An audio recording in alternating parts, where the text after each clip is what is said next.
from the National History Museum, from Imperial, from the ZSL, who sort of want to bring light to the biodiversity crisis and like, what we can do about biodiversity and like, sort of promote it and everything that it does for us in a sort of a fun, playful way. But instead of those animals that are sort of historically loved, like tigers or eagles or sort of blue whales, we want to show you and celebrate those unloved, unappreciated and misunderstood animals.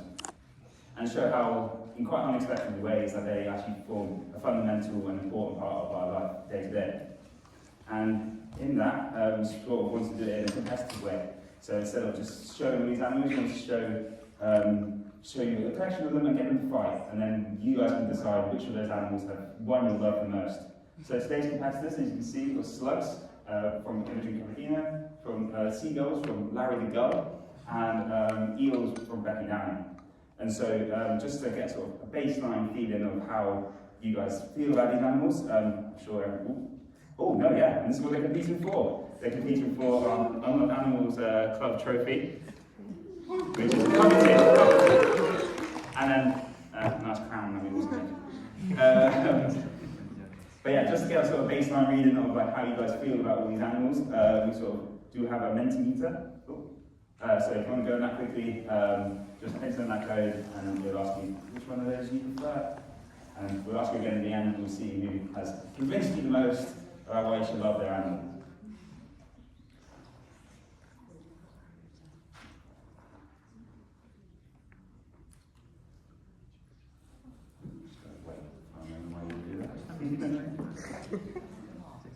So is it 3 or 4 animals in total? Sorry? Is it 3 or 4 animals in total? 3 animals. 3 animals. Okay. Slugs, seagulls, and eels.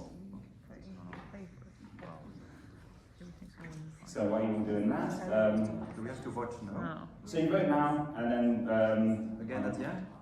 sorry, We vote no on you again vote at the now and you vote at the end, so you get a baseline and how you feeling. Can I haven't got a phone, can I have a phone? Yeah, sure. Fantastic. I'll keep that in mind. Can I say why? Quickly.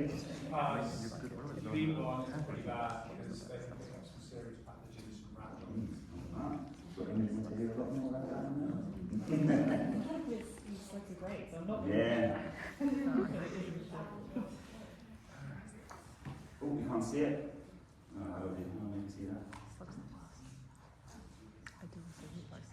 At the moment we have Eels in the lead, so there's a lot of stiff competition, they're quite close. They're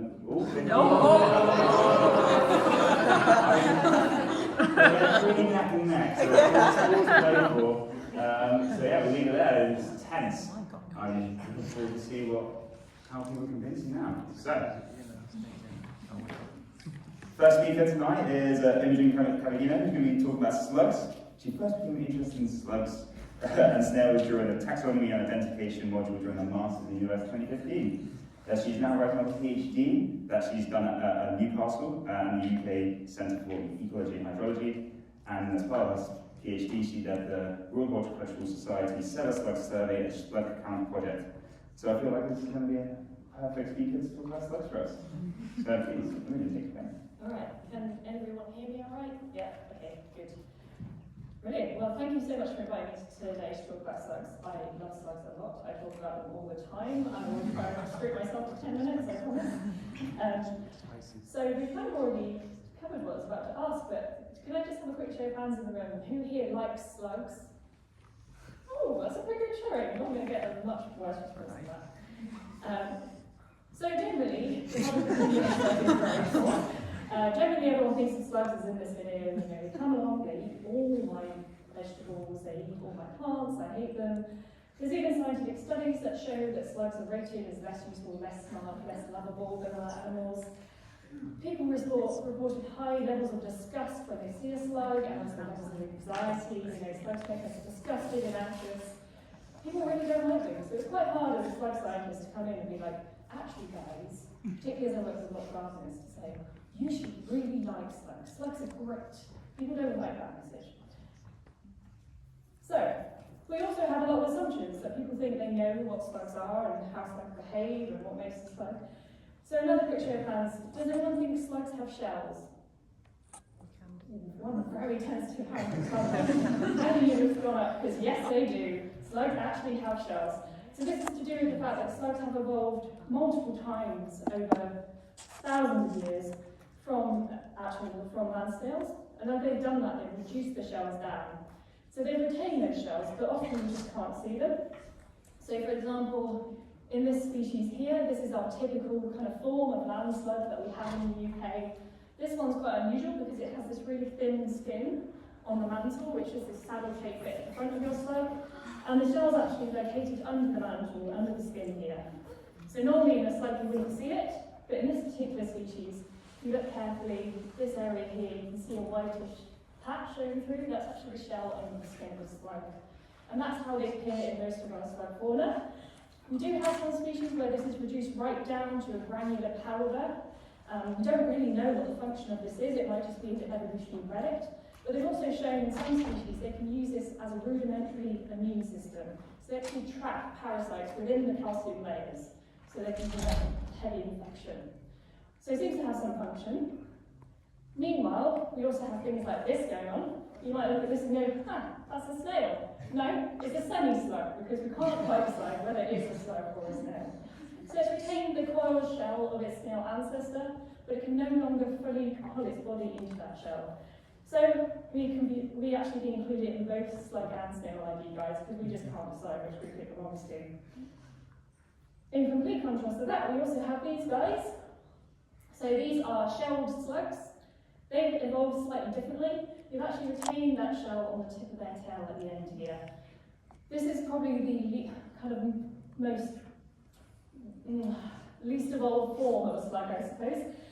They're quite an ancient group. We have about 5 species present in Britain. You might not have ever seen these because they spend most of their lives living deep underground. And I'll talk a little bit more about that later and why they do that. So, you can now go out and wow your friends by saying slugs actually have shells. In fact, as you might have guessed from this, slugs and snails is quite an artificial division. We just tend to use it because it's easy to refer to snails as something that has a big coiled shell, and slugs as something that doesn't. But actually, when you look at the evolutionary trees and how they've evolved from each other, they're completely intertwined. But when it comes to slugs, we have a nice simple ID guide because it's easy to use the soft parts to ID them. And we've decided we have about 44 species present in Britain and Ireland, which might be a shock to some people because they just think a slug is a slug, there's one slug, it does everything, and it's terrible. But actually we've got a lot, and there's a lot of species diversity. The UK is actually home to Europe's largest slug species, which is this one at the bottom here, the ash black slug, which is actually an ancient woodland indicator species because they're only found in ancient woodland sites. Though this one is actually quite tolerant of sites where woodland's been removed as well, so it's often quite a good sign that woodland was there in the past. So slugs are actually quite useful for understanding more about historic habitats. But one of the big problems we have in slugs is they are highly understudied. I can probably name most of the slug researchers in the UK on one hand, because there's so few of us that we all know each other by name. In fact, when they produced a new slug ID guide in 2014, which is this one on the bottom of the slide there, they actually sampled all across the UK and collected slugs, they identified them, they cross-referenced all the DNA as well to see what species were there, and they realised that we had 20% more species already established in Britain than we realised. So massive amounts of species here that we just didn't know were there. And this includes some surprising things like the flying fork slug here, which is a huge slug, absolutely massive, only found in one site in the UK. And this is a boarding school in Yorkshire. And it's thought it was imported on some Italian marble because it's not native to Britain. And I would love to go to this boarding school just to see this slide. We also have some really unusual things, like the ghost slug at the top of the slide there. This was brand new to science in 2010 when it was discovered in Wales. It's not native. It doesn't originate from this country, it originates from the Crimea region. But the first time anyone ever described it was in Wales. So there you go. It just goes to show it's not just a UK problem, it's a global problem. People just don't study slugs enough. We need more people out there looking and identifying slugs for us. And this is where it gets really interesting, because as I just mentioned, we've got loads of new new species that are established here, but we also have species continuing to arrive. And slugs really seem to be breaking the biodiversity decline trend in the UK. So my research is all about slugs in gardens, trying to understand what species are where and what's changed. The last study, actually intensively looking at slugs in gardens, was carried out in the 1940s. And in this time, they found 7 species present in gardens. With the help of citizen scientists, we've got people going out all across the UK collecting slugs. We've had more than double that amount of slugs in gardens. And this seems to be wide-scale change across the whole of the UK. And this might seem like a nice thing, you know, diversity is increasing, but this comes at a cost, because most of our species now are non-native slug species. And actually what this chart doesn't show is non-native species have also become more dominant. So some of our native slug species may be in decline. But it's not all doom and gloom. You don't have to start panicking, running home, worrying about your plants. Slugs actually are really diverse in terms of diet and what they feed on. So about 28% of our slug fauna are omnivorous, meaning they will eat anything. So you know, have a go at your live plants, but also they will feed on toxic plants, like this highly toxic fungi at the bottom there, that not many animals will try and feed on, but slugs will happily eat that with no ill effect. One of my favourite lockdown activities was going out and walking in the woods and seeing slugs feeding on dog poo. It's a good way to count slugs. They love it. So they also play really important roles in helping break things down and decompose things. And this hasn't really been well quantified. We just don't know how much they contribute to that. We also have a group of slugs that are fungivorous, meaning they'll only feed on things like fungi, lichen, and algae. And again, that includes one species that as an ancient woodland indicator, because it only feeds on woodland, on fungi associated with ancient trees. So slugs can be really interestingly diverse. We also amazingly have some slugs that are carnivorous. So they don't feed on plants, they feed on things like earthworms and insects in the soil. And these are our slug species that particularly live below the surface of the soil, so tend to be more rarely recorded, including the ghost slug. But what's really interesting is we also have 17% of species we just don't know what they eat. Because, again, people are not studying them. So we need more people to be interested in slugs to learn more about this kind of thing. And it's not just what slugs eat that's important, it's also the fact that they are a huge part of the food web. So you might be more familiar with some of the animals on the slide, particularly hedgehogs, but actually things like badgers and foxes, in times of hardship, they will also use slugs to supplement their diet. And these are all just things I've come across in publications that I've mentioned as eating slugs. A huge amount of ground beetle species use slugs in their diet. Even some spiders have been observed feeding on slugs. But they also are an important food source for some parasites as well. They have their own very specialised group of parasites, including some flies and also parasitic nematodes, one of which is now commercially made into a product to control slugs. From food to sex, one of the fun things about studying slugs is they are pretty unique in their sexual behaviours. So, slugs are hermaphroditic, meaning they are both male and female at the same time, so finding a partner is pretty straightforward, and you just need to find another member of the species, or in some cases, don't even need to be the same species. They actually have a lot of courtship behaviours. In some species it's more ornate than others. This can involve things like gentle stroking, biting, hitting each other in the face with your tail, you name it, they do it. A lot of this is actually thought to be part of a sexual warfare where they're trying to transfer hormones to their partner. The reason they're trying to do that is it takes a lot of energy to be female. You have to produce eggs, you have to use a lot of resources. You don't really want to do that. So what you'd rather do is act as the male and give your sperm to someone else and not receive theirs, or take theirs and then digest it and use the nutrients from the sperm instead.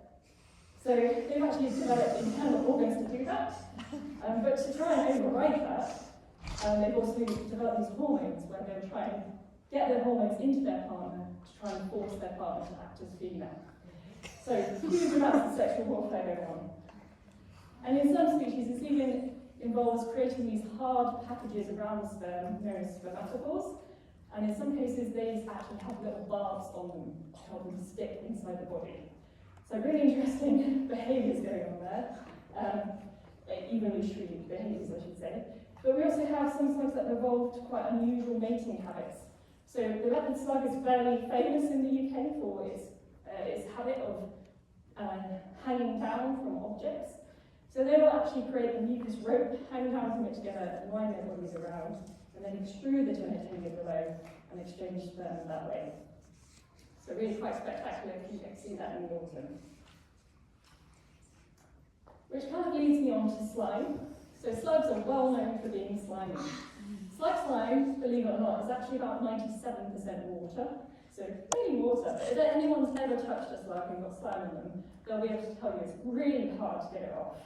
And that's because the other percent is made up of really complex proteins.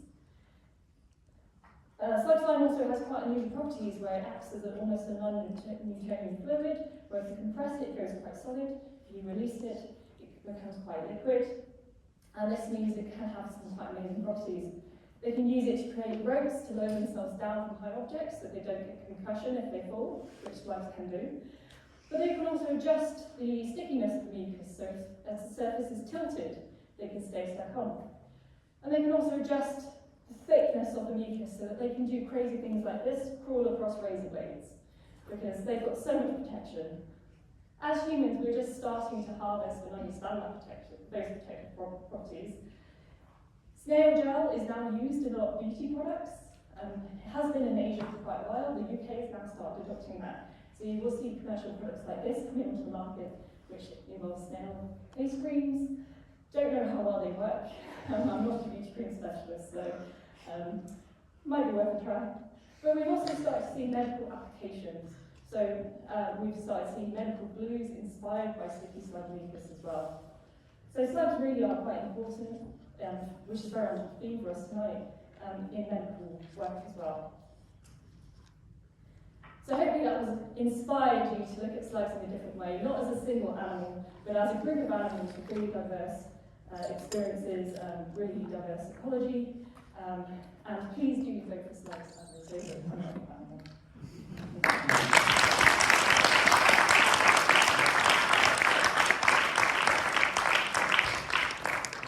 Fantastic. Yeah, I think we've inspired some slug scientists to come here. They have two hands here at the panel on soon. So just any questions then, we are actually going to do a big general Q&A at the end, so if you have a question, then remember it, we'll do it at the end. Then, next. Oh, I'm next. We have quite a special guest, actually. We don't have a speaker advocating for the species, we have the species itself coming to come speak to us.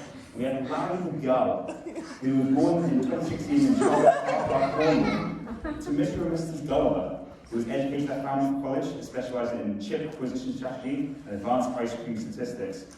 After years spent in training at Mob, he reformed his ways and is now runs the Gull Advocacy Group, which promotes gull tolerance and welfare. He is headed by invitation of Dr. Henry Hakkinen, a postdoctoral researcher at ZSL who studies seabird conservation and climate change. And over to you, Larry, please.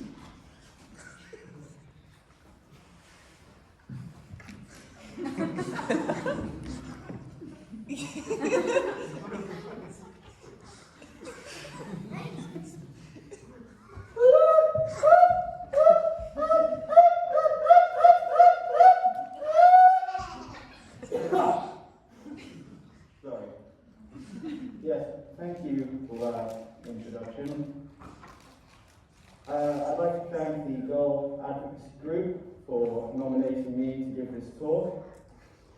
And I would like to give you a small insight into the wonderful, diverse ways of gulls and hopefully improve gull-human relations. So, for those who aren't aware, gulls get a bit of a bad reputation. Things such as these headlines are deeply hurtful to us gulls, but are also somewhat untrue. This one up here saying seagulls in Benidorm have targeted elderly shoppers and are hunting them is not true because they're not actually gulls that are doing that. Instead, a lot of this is not only hurtful but also very damaging. There's been a lot of very alarming calls for the mass eradication of gulls across the UK in particular. And I'm here to set the record straight. Just as a side note, I'd like to point out that other seabirds don't get this kind of treatment. No one is saying that they don't eradicate Scotland, right? And I think it's kind of counterproductive and a bit hypocritical that gulls get all the blame for absolutely everything that goes wrong in city centres. So, what are the facts here? I'm going to lay out not only why gulls are beautiful and everything that they do, I'm going to point out some of the facts about these exaggerations about gulls and their negative behaviours, and I'm also going to say where there is conflict, how we can start as groups of gulls and humans to learn to live alongside each other. So, first off, seagull is not very helpful at all. There's a beautiful myriad of gulls stretching all the way across the world, from the Arctic to the tropics. When people say seagull, they typically mean things like herring gulls, like myself, which are these big ones on the left over here. And in addition, they may mean the lesser blackback gull down here. But actually, there are 99 species of gull, of Laridae family, I should say, gulls, terns and skimmers, of which 49 approximately are gulls. These are just a few up here on the right. You know, they're perfectly designed, but also subtly different in many ways.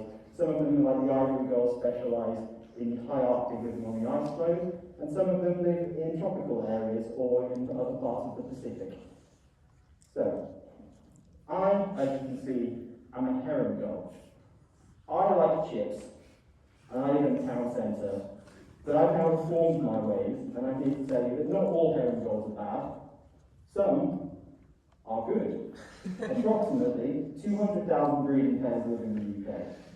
And now, unfortunately, the majority all nest in urban areas. Despite the number we have, for example, in Bristol there's about 6,000 pairs of gulls. In the entirety of the UK there are about 1,000 complaints in 2021, and most of these were related to noise. Less than 20 were related to attacks and things like that. So the idea that there's a plague of gulls which are swooping down and devouring dogs is somewhat overstated here.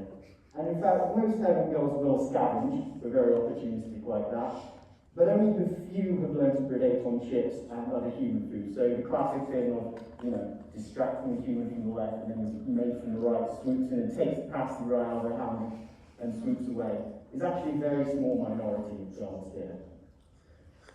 So, gulls and humans. This is not me, I'd like to point out. Gulls and humans don't really get along at the moment, and that's for a variety of reasons. And the real reason is because we need to eat. Fish is less available than it used to be. Cities are a great source of food. We absolutely love to throw things away. There's stuff all over the place that we absolutely love to eat. And we're adaptable and resourceful, not only being the pinnacle of natural beauty, we're adaptable and resourceful. When you throw away just so much waste, we move in. And of course, when we move in, we want to start families, and we're fiercely protective of chicks. So, if anyone gets anywhere near them, we pet them. And in fact, a lot of those newspaper headlines, when you look into the details of them, tend to revolve around things like dog got near nest, mother gull pet dog. Not necessarily a good outcome, but one that's perhaps understandable. And non-urban populations are in severe decline. There's been a huge decline in various gull species across the UK and across Europe as they shift towards urban centres. And conflict is now common. So, the key thing here is we need to think about how we can come together as two communities. I said that there's been eradication programs that have been suggested, but think about it another way. We are just something that's taking advantage of human-based habitat. If a tree that's grown in a park falls on a car, no one's going to suggest that we should cut down all trees everywhere. For gulls, we need to think about how we can live with humans. So, my advice to all of you, if you have gull-related problems, you can come and try and find me. Hang out in the Trogo car park, mostly around with mountain chips. Don't go near nests. Late May to early June is key nesting time, high aggression. And typically, if you do have issues with aggression, it's usually very localized area. Move away, and usually the aggression will stop immediately. Don't feed gulls. I know this is very difficult because I love food and I love people giving me food for free, but if you do this, it trains us to associate humans with food. And part of the reason all this aggressive behavior started is that people started feeding gulls, and gulls realized that humans carry food. So don't feed them, don't ever do that, and don't leave litter or food waste around available if possible. All of that encourages birds to associate humans with food. What you might not know is that many urban gulls are law-abiding citizens. We go out and we travel far and wide to go and find new areas to forage. And humans have even confirmed this by tracking us to prove that we weren't lying about it. So actually, a huge majority of gulls we see in urban centres will travel around to forage. If you do have problems with gulls, think about deterrence and warning. There's a huge variety of products out there to stop them nesting on roofs, most of them fairly inexpensive. Some of them work, some of them don't, but most of them do work in one way or another. And if you do have severe problems, I mean, a polite letter is nice, but if that doesn't work and the series of polite letters don't convince gulls to move on, you can't move them without a license. You need to go and talk to someone about it. You can get a license to remove gulls' nests if you can show that they're creating a real problem or damage. And remember, despite the number of headlines you see about plagues of gulls invading the country, there is no evidence that the number of gulls is increasing, the number of urban gulls is increasing, but the number of attacks and the amount of antisocial behaviour is not increasing exponentially, and attacks on humans and pets are extremely rare. So admire gulls from a distance and don't feed them, basically.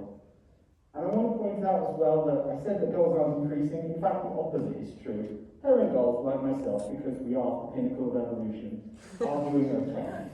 But many other species aren't, and I want to advocate for some of these species right now. 10 species of gull are amber or red listed by Natural England, mostly due to sharp declines in breeding populations. And that's for a variety of reasons. Things like natural habitat and food sources are declining due to competition with fisheries, climate change and competition with other species. Avian flu, which most of you may have heard about, is spreading rapidly and poses a huge threat to gulls and other seabirds. And several gulls have become globally endangered. The UK, you might think that gulls are everywhere because you see them all the time, but remember that the UK is an island. We have a lot of seagulls. In fact, we have globally significant populations of seabirds in general. And consider if we were to eradicate all urban gulls in the UK, that would be destroying 10% of the global population of herring and lesser black-crowned gulls. So think about that. And preferably don't eradicate me, but I assume the vote will determine later whether that will happen or not. So conclusions then. Not all gulls are bad. There's a gradient. We're like humans. On one side we have the beautiful ivory gull here, pristine, never bothers anyone. On the other side, we have my cousin Lars, who wants to kidnap a bunch of chicks, then ate them, then created a nest out of their bones. But everyone has a cousin like Larry. He doesn't process the species. So, I want you to think about that when you next see a gull, and I want you to think, could I tolerate that gull more? And try to admire it when it's not creating problems. So thank you. I'll be around all evening. After tonight, I will be leaving immediately and quarantining due to the ongoing issues with avian flu. But following that, you can always get in contact with the human liaison of the Gull Advocacy Group, Henry, and I will be sitting down now. Thank you.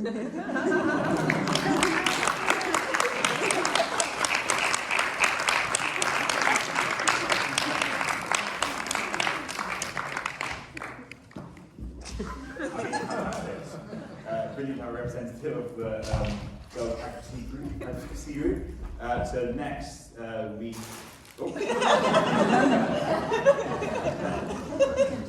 we have our final speaker of this evening, and it is Becky, who will be speaking about eels. And since she graduated from UCL and read in biodiversity, evolution, conservation. She's worked in engagement, home to inspire others to love wildlife and the natural world as much as she does. She has a particular interest in birds and spent 2 years working in the bird observatory.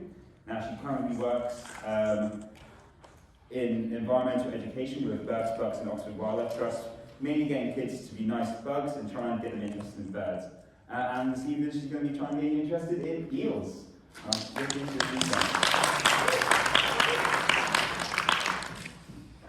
So I don't have any fancy props like everyone else, but hopefully my natural charm and the animal that I'm talking about will win you over tonight. So I bet you're all sitting there wondering, what does Sigmund Freud, the Ridley Scott movie Alien, and the Loch Ness Monster all have in common? And aside from all being a little bit bonkers, the answer lies with eels. And I shall unveil that mystery to you tonight as I go along. So, eels are one of our unloved animals within our waters, and I'm not going to lie, when I was growing up, and basically up until a few years ago, I didn't really like eels either. They're quite slippery and slimy, they're kind of snake-like. You know, I just find that they're kind of like, they lurk about in the water and they're a bit creepy, and the idea that they could electrocute you really freaked me out, and media doesn't help, does it? So they're often portrayed as kind of evil, like in the Disney movie The Little Mermaid. So I get why some people don't really like eels, but my mind has been changed, and hopefully, if you're anything like me and how I felt before, I will be able to change your mind tonight. So, back to basics. What is an eel? An eel is a fish. It's a lungfish. Basically, it's an elongated fish, and 3 of its fins have been fused together. So the fin on its back, its dorsal fin, its tail fin, and its anal fins have all fused together in one long ribbony fin. So it's a lungfish. There are about 800 species around the world. We have 2 here in the UK. They're the conger eel and the European eel. I'm going to talk mostly about the European eel tonight, but I will dabble in the other eels. I think one thing that's really important to point out is that electric eels are not eels. They're not eels at all. They're actually knifefish. And because it's something that freaked me out as a kid, I think it's really important to know that they're not real eels, and also they're not found anywhere near the UK, so you're safe in our waters. The eels will not electrocute you. So where do eels come from? Eels are historically and continue to be really, really enigmatic and mysterious species. And one of the biggest mysteries that they pose is, where do they come from? And the reason for this is because eel sex is really hard to see. It has not been witnessed in the wild. So yeah, it's really, people just haven't really seen adults reproduce in the wild. And it's also really, really hard to find their sexual reproductive organs. So this has led to many, many theories of asexual reproduction. And many, many years ago, this guy Aristotle said, well, he concluded that they were born of earthworms, which grew from the dust of wet soil. So basically he said they came from the mud. And this led to many other theories, such as eels rubbed themselves against rocks and bits of them fell off and they spontaneously grew into little baby eels. Lots of bonkers theories like this. Then came along this guy. So this is Sigmund Freud. And if you know a little bit about Sigmund Freud, you know that he had a little bit of an obsession with penises. But what you might not know is that in 1873, he spent 4 weeks just chopping up eel bits, trying to find testes. So after about 400 eels, he found something that was maybe kind of a little bit like a testy, but there was no conclusive proof, so he gave up and he moved on to studying brains instead. So why couldn't Sigmund Freud find eel testes? And this is because eels don't actually produce their sexual reproductive organs until it's time for them to reproduce. So he was chopping up the wrong eels. And it took a lot of time and a lot of research, but eventually the eel life cycle was revealed. And as lots of things do, they started off as eggs. They then hatch into these little larva things that look a bit like that. They metamorphosize into glass eels. Then they grow up into these tiny little elvers. They mature into these yellow eels. and then mature into silvery eels that are ready to reproduce again.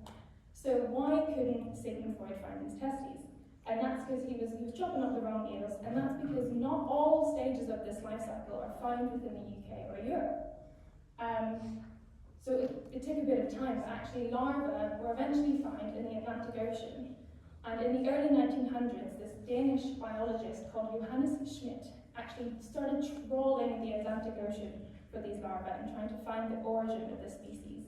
So he spent 18 years trawling this ocean, all funded by Carlsberg, by the way. And eventually he located them, the origin of the species, to the Sargasso Sea, which is suspiciously close to the Bermuda Triangle. So adds to the mystery, maybe explains it, who knows. So eventually this mystery was uncovered. However, there have been no adults actually tracked from Europe to the Sargasso Sea, until potentially now. So I saw this paper that was released in January 2023 that says how we finally tracked European eels all the way to the Sargasso Sea. However, I can't read this paper. I have to read an article about the paper because there's paywalls, so make science more accessible, please. But actually the author of this went to Imperial, so if anyone knows somebody that they can ask. Is this conclusive proof? But one thing that I could read from this paper was that he said, their journey will take more than a year. Many will make it, but those that do have a reward waiting for them, sex and death in the Sargasso Sea. So they get there, they have sex, and then they die.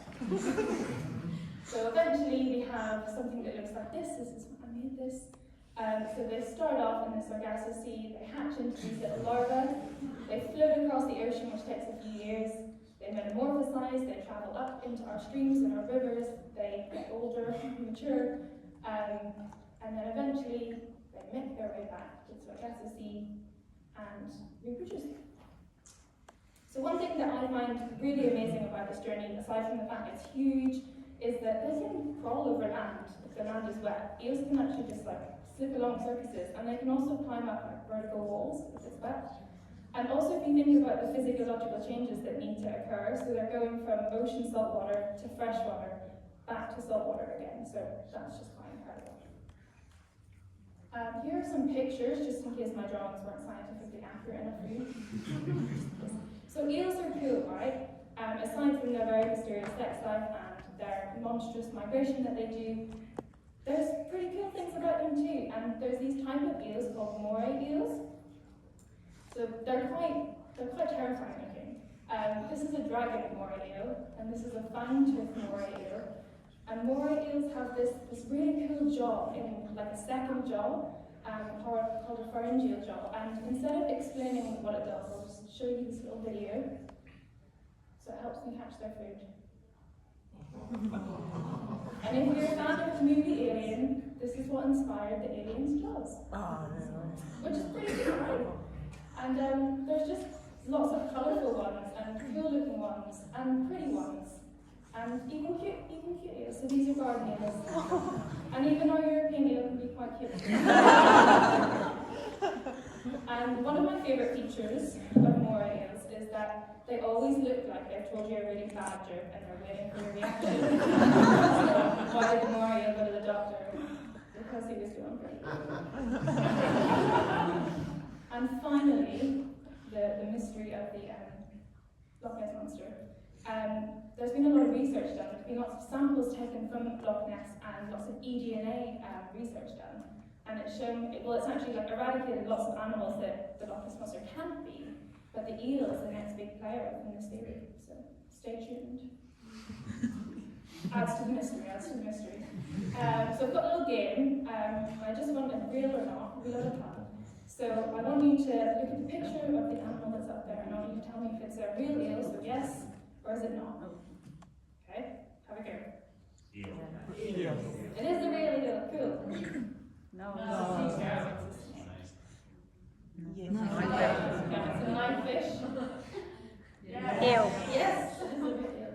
Knife No, that's an electric eel, nice one. That's lamprey. Cool. So you're all convinced eels are cool right now, right? But you might need a little bit more convincing as to why you should really care about the eels. So eels are a critical food source for many animals, including gulls. If you really like gulls and you don't want them to eat your chips, then eels are really important for them. They're also important for cute animals like otters. They can be a top predator within some of their habitats, which helps control fish populations. They help keep rivers clean, and they have a really complex life. So they're in a lot of ecological interactions, some that we don't have any idea about, and I think in general we should just keep eels safe. But sadly, they are not safe. The European eel is critically endangered, and since the 1980s we've seen a 90 to 95% decline in the European eel, which is really sad. And this is due to things like pollution, climate change, overfishing, and man-made barriers within their migratory route, and also disease and pests and things like that.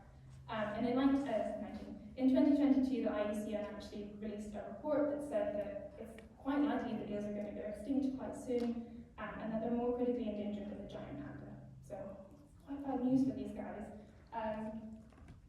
Also, they've been really important in food in the UK, so jellied eels and eel pies are really have been quite important food here historically, and for fisheries within this country.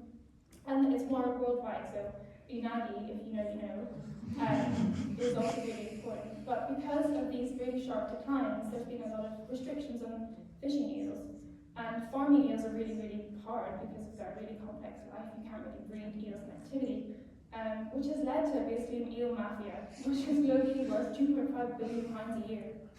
So it's quite crazy, but it's not all doom and gloom. It's not doom and gloom.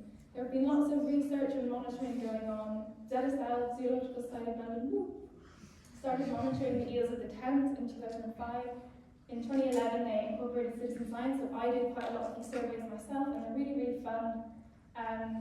Legislation was introduced to protect the eels, and also things like eel passes on these man-made blockages that within their migratory route have been made. However, it's not all been quite enough to really see an upturn in their numbers yet. But that's where you guys come in, because you can do stuff. So you can volunteer with ZSL and monitor the eels like I did. There's this app called Obstacles where you can map all the obstacles that you can see on rivers and streams, so that we can create this really full map of the UK and all the obstacles that eels are going to face here. You can read more about them. There's this book. I haven't read it, but it looks cool. And just share the eel love. As scientists, we often know that unloved animals don't get any funding, so there isn't as much research going into them, which means that they don't get the help that they deserve. And eels really, really need our help. Maybe more than girls and slugs.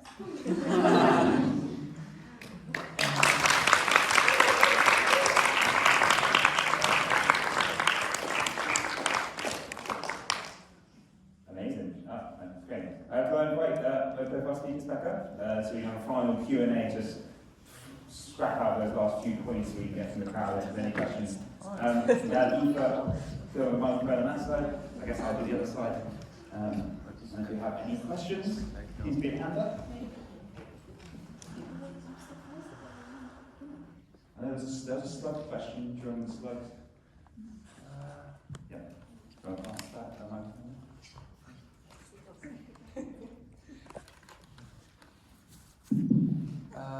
Yeah, so since you don't know much about slugs, how can you decide which slugs are native or non-native?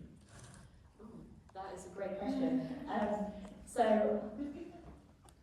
I've been a little bit mean because we do have some great scientists out there who do look at slugs across Europe, and we do have a World Congress every 4 years. Woo! So it's a good to meet up. And I'm not one to study evolution, but some of them do. So they have done a lot of research on that. So they use things like genetic markers, but also some slugs are in the fossil record as well. So that's why there's a little bit more debate around some slug species as to whether they're native or not. With mollusks, we are extremely harsh. You have to have been here since the last ice age to be native. So you have to have been here for 5,000 years to be native. We do have some records from 1700, 1900 onwards of slugs. So we've got pictures people have drawn. They've drawn the anatomy, the genitalia, all kinds of stuff. So we can also look back at that and we can see if something's new or not based on that too. So it's very hard to decide whether something is native or not. We use a very cruel cut-off.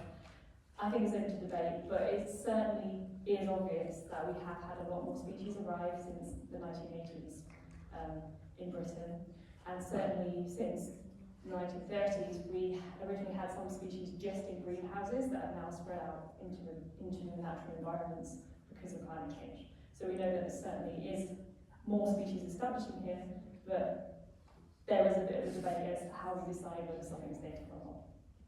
Thank you. Any other questions for any of our speakers? Yeah, what's the mechanism of invasive species damaging the native species? Sorry, are we talking about slugs here? Or Yeah. So there's a lot of different ways that slugs can move. So slugs themselves, not very mobile, but they are great at taking advantage of soil being moved. Snails can do that as well. There's a lovely example. So one of my former colleagues studies colliery spoil habitats, and they decided to redevelop this colliery spoil site by importing soil from New Zealand. Don't know why they did that, but they did. They brought a snail species with them, so as they do. But it's not just huge movement of soil that can do that, it's the trade of plants. It's very easy to accidentally import a plant that has slug eggs in the soil or slugs attached to the pot. And this is the problem we have, is you can't just control them like you would other insects, because we know that some insects are associated with certain plants. Slugs can be associated with anything. The US is quite amazing. They have a national mycologist whose job it is to stop slugs coming in, and they have done that for decades, and they have evidence that military equipment returning from overseas can have slugs and snails attached to it. Shipping containers. He had a record of a snail coming from the UK to the US that originated from Cuba. So it had gone from Cuba to the UK on a shipping container, then coming to the US. We had no record of it in the UK, we didn't notice it was there.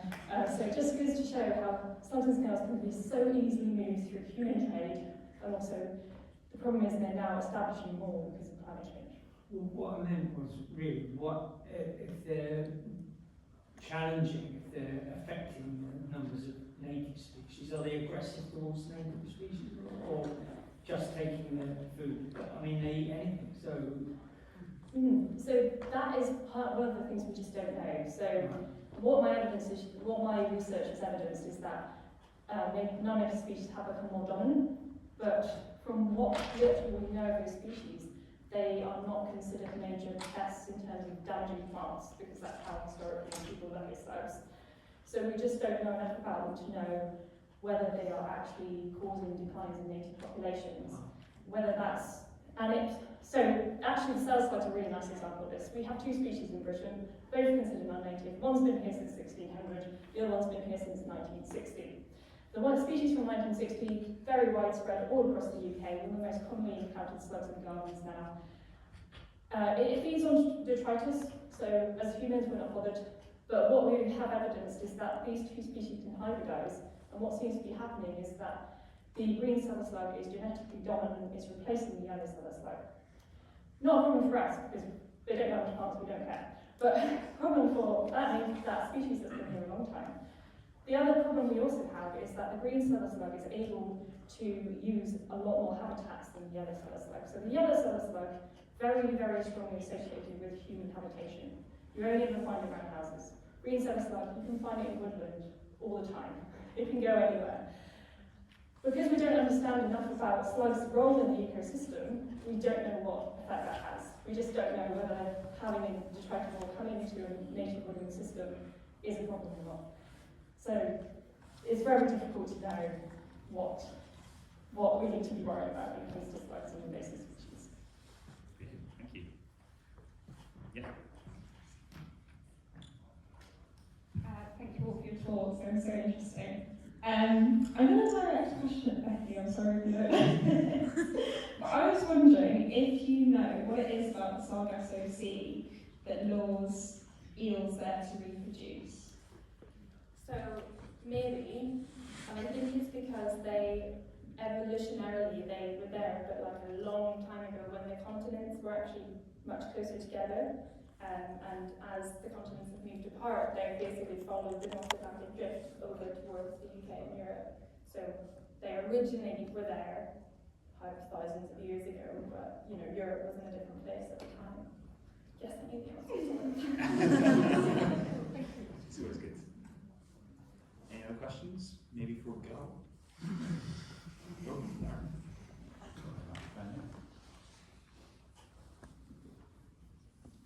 Question for the goal. Why do you like to stand on one leg? A good question. Well, it's comfortable for one. Partly it's just to do with the resting position of bird legs can be held blocked quite easily. So on one leg you can essentially be in rest and stay as easily as you can on two. And for whatever reason, it just seems to be something that we like doing. Is it anything to do with our, using one half of the brain to sleep and one half to stay awake? Possible.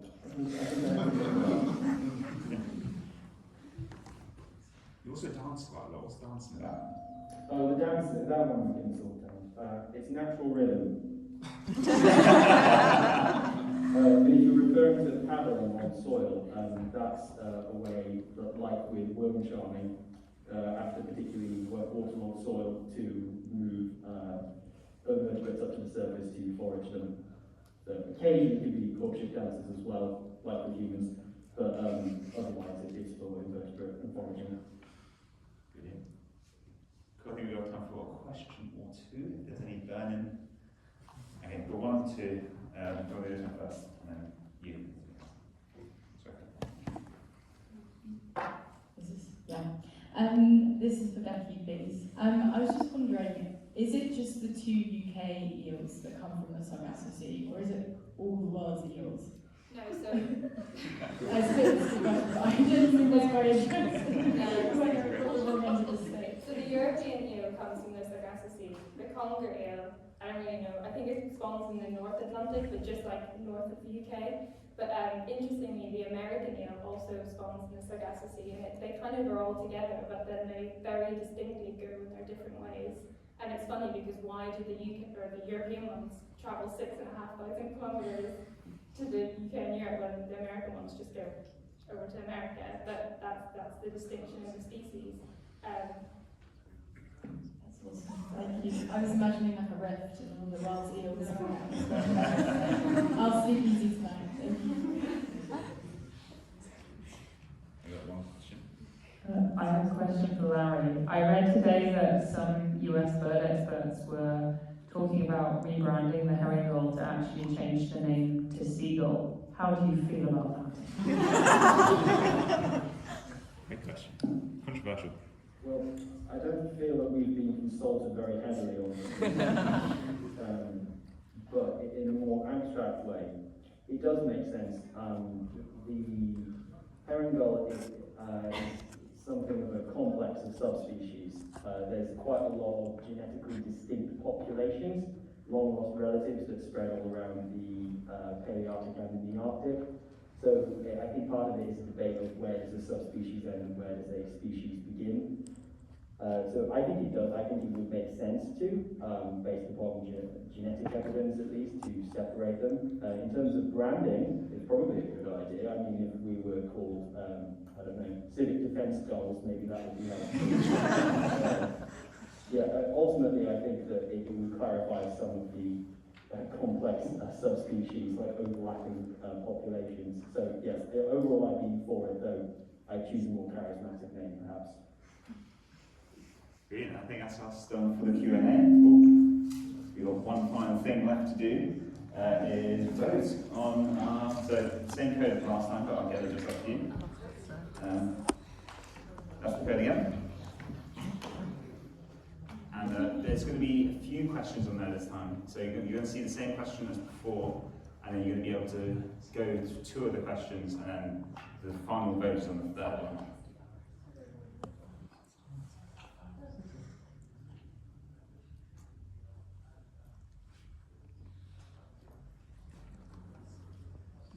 So people have learnt a lot. Thank you. That's the point of the talk. Fantastic.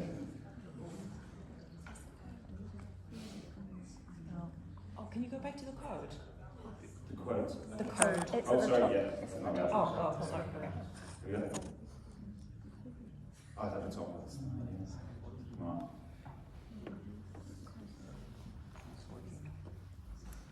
Right then. Well, people learnt a lot, which is good. There's a lot of favourite unloved animal facts going on.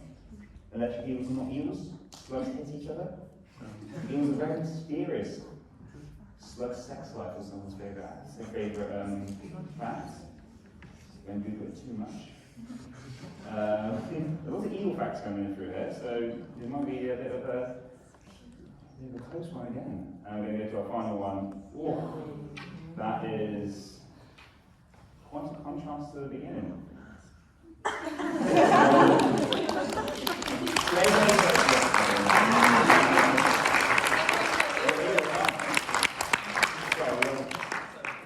We've got a ceremony.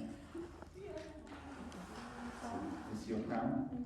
And this is our first time we've given out this trophy, so it's the fourth Unloved Animals Club, and it's the inaugural trophy presentation. So.